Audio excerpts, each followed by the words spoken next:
Hello, hello! Welcome to another episode of History in the Dark. I am your host, Darkness the Curse. And before we begin, as always, thank you so much to my generous patrons, my British rail critics, and of course, my underwater train finders.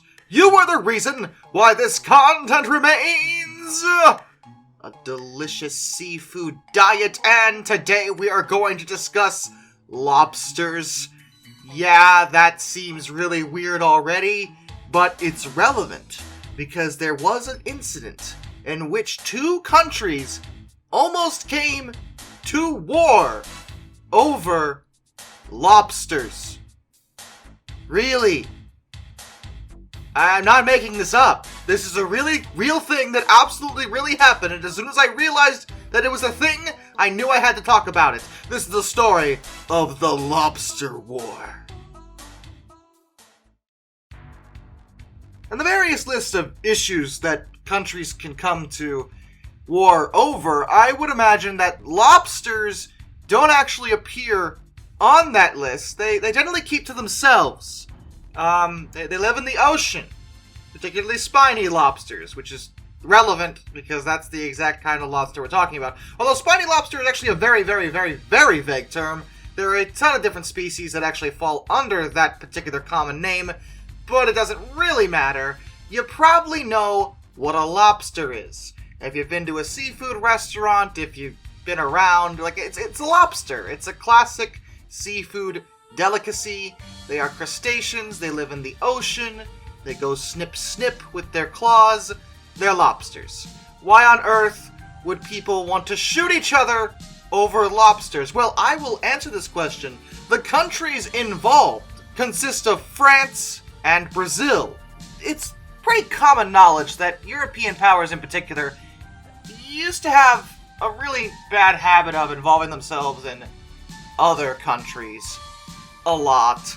Whether it be early colonialism or even into the 20th century, a lot of European powers got involved and invested money into foreign, presumably sovereign states at that point, and one of them was Brazil. Several European powers, that included France, invested a great deal of funds into Brazil, mainly with their railways, as a matter of fact. And a big motivation for this was the large amount of natural resources that exist within Brazil, whether it be access to the Amazon River, or the fertile farmland that exists there, or the wood that can be cut from the Amazon rainforest. The point is, the railway was meant to make those kind of resources easier to transport, and therefore the European nations would see a kickback regarding these resources. But into the 1950s, Brazil started having just about enough of this. They wanted to do things on their own. They didn't want foreign influence affecting their economy, affecting their country. And it kind of makes sense. We are talking about an area that has a history with colonialism, where foreign powers did remarkably questionable things in that area, and it seems reasonable that the government might want to move away from that and start resisting foreign influence on their own country. But the European powers were kind of frustrated with this because, in their defense, they had invested a great deal of money and time into, say, the rail network. Not just that, but also building up the infrastructure, as well as the harbor areas and the coastline. This was an investment for them, and it was something that they wanted some kind of kickback from, but the Brazilian government wasn't having it. However, through politics and negotiations, agreements were eventually signed with various European powers. This included the United Kingdom as well as France. France in particular signed an agreement with Brazil regarding how much influence they had in 1956. This agreement did cover the coastal waters as well as the fishing trade, and it's very relevant to the story. Because you're probably wondering, well, what does any of this have to do with lobsters? Well, at that time, nothing. It didn't actually come up until 1961, and it's also worth mentioning that the 1956 agreement I just mentioned, Brazil decided to throw it completely out the window in 1959 by a unanimous vote.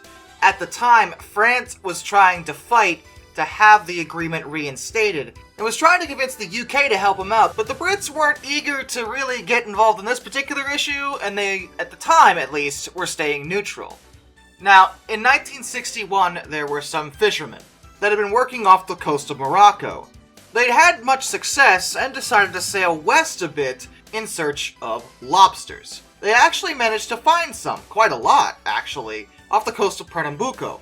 The lobsters lived at depths between 250 and 650 feet, and the Brazilian legislation on fishing borders allowed foreign ships within a distance of 12 miles off their coast, but these fishermen were actually closer than that, specifically to catch the lobsters.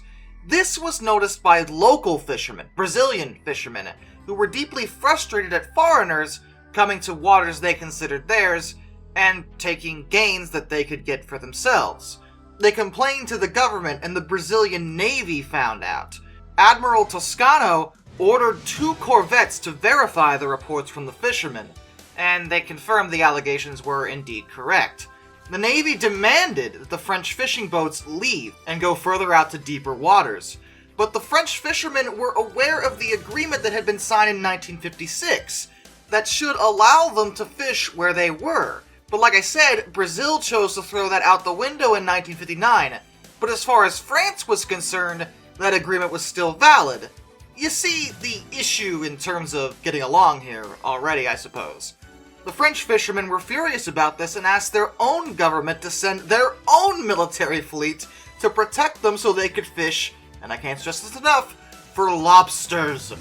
The Brazilians reacted to this rather alarmingly and declared a state of alert and mobilized their entire navy, with the Brazilian Minister of Foreign Affairs stating, "The attitude of France is inadmissible, and our government will not retreat. The lobster will not be caught." You may recognize this as being just nuts. There's no way these two actual governments would go to war over lobsters, but they were dangerously close to it. The French president at the time, Charles de Gaulle, was really annoyed by the whole situation. He felt that Brazil was being really ungrateful towards the French, as they had benefited greatly from French financial contributions over the last few decades. And to be fair, he was correct. A lot of what Brazil was utilizing, like the railways, had been funded by European powers, and these were just lobsters at the end of the day. It seems reasonable to expect that they'd be able to fish just a little bit, and not have the Navy point guns at them while they're doing it. Charles de Gaulle was actually a war hero. He'd led the Free French during World War II, so he obviously had a strong military background. Given the fact that the Brazilians had already thrown their own navy into the mix, he decided to dispatch the French T-53 class destroyer, Tartu, which I'm hopefully saying right. Someone's in the comments gonna be like, no, it's Tarta, and I'm gonna be really upset, because there's no escape for me with this language, specifically to protect the French fishing boats. But Tartu never actually made it to the fishing boat fleet. They were intercepted and driven away by a Brazilian cruiser and an aircraft carrier. The Brazilians at this point had a lot of American equipment that we had given to them after World War II. This included B-17s, which buzzed the Tartu at one point. The president of Brazil, João Goulart, gave France 48 hours to withdraw all their fishing boats. The French refused to leave, so the Brazilian Navy opted to capture one of the French boats on the 2nd of January 1962. The situation was getting really hot, and there was a brief period where both governments were seriously considering going to genuine war over this. A dispute over whether or not some fishermen could hunt lobsters. I generally don't think there's very many good reasons to shoot at each other. Historically speaking, it's usually not a good idea. Usually. But I definitely think this is absolutely the opposite kind of situation where you'd want to do that. I think everyone needs to cool their jets right about now. It only got worse when the Brazilians straight up banned French fishermen within 100 miles of their northeastern coast. The argument eventually turned to science. Brazil pointed out that lobsters crawl along the continental shelf, and that shelf was attached to Brazil and therefore belonged to them. But the French argued that lobsters will occasionally swim, and therefore they were like fish and belonged to anybody catching them in international waters. The situation was not resolved by April of 1963. The French asked the British again to try to arbitrate the situation, and they did agree to try to help out this time because they really didn't want the French and the Brazilians shooting at each other over lobsters. It just seemed silly to them. But then Brazil wouldn't come to the table. Why?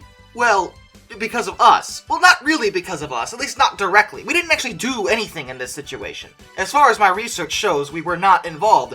But in March of 1963, a French newspaper suggested that the Americans were actually pushing the Brazilians to sit at the negotiation table. We were not. They just said that. Brazil found this out, and at the time our relations with Brazil were a little shaky. We'd been fighting with them regarding influence over South America as a whole. The idea that we were going to attempt to pressure them into negotiation, and I stress again, we really weren't actually going to do that, freaked Brazil out, and they refused any kind of arbitration. The dispute would not actually end until the following year, the 10th of December 1964. Both Brazil and France finally signed an agreement. Brazil expanded their territorial waters to a 200-mile zone, officially, and this encompassed the area where the lobsters lived. The agreement also threw France a bone too. It allowed for 26 French boats to catch lobsters there over a period of 5 years. It was a reasonable compromise, and the Lobster War never actually became a total war. But the issue was still debated as late as 1966. French and Brazilian scientists had their own theories regarding the movement of the crustaceans, because it had been such a big deal. France said they swam, Brazil said no, they don't. And the real answer is, well, sort of both. Lobsters can swim up and down in the water if they want to, but generally speaking they do kind of inhabit on the rocks and just chill around. The scientists involved in this were also super biased by national lines. The French endorsed the theory that the lobsters were like fish and swam in the open ocean. As a result, they therefore could not be considered the property of any particular country, but Brazil claimed that the lobsters were like oysters and remained down on the ocean floor, as part of the continental shelf. Again, it is sort of both. They do both of those things, but honestly, the whole swimming thing, like fish, they're not fish. We know that. And one of the Brazilian experts actually pointed out that that notion was ridiculous on the basis that if lobsters were like fish when they leapt off the ocean floor, does that mean that when kangaroos hopped, they should be considered birds? No, of course not. That's ridiculous. The whole thing was ridiculous. Though it is fortunate that no one had to die over the lobsters. And with that, a special thank you goes out to all my underwater train finders.